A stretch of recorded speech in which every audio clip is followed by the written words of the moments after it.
Hello guys, ফোনে আসা বিরক্তিকর অ্যাড কিভাবে আপনারা বন্ধ করবেন একটি সেটিংসের মাধ্যমে সেই প্রসেসটি আজকের এই ভিডিওতে দেখিয়ে দিব।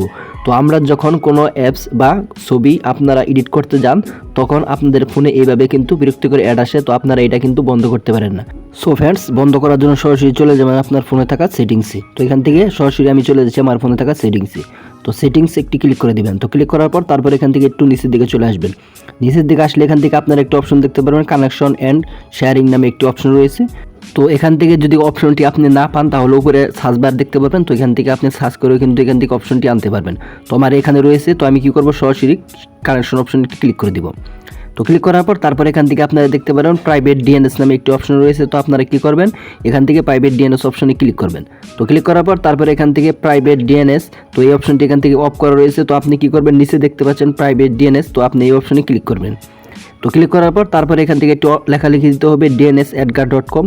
তো এই লেখাটি আপনি যখন লিখে সেভ করবেন তখন আপনার ফোনে অবশ্যই ইন্টারনেট কানেকশন রাখবেন, না হলে কিন্তু এখান থেকে আপনার এটি সেভ হবে না। তো তার জন্য সরাসরি এখানে কি করবেন, সেভে ক্লিক করে দিবেন। তো ক্লিক করার পর তারপর এখান থেকে কিন্তু আপনার ফোনে এটি সেভ হয়ে গেল।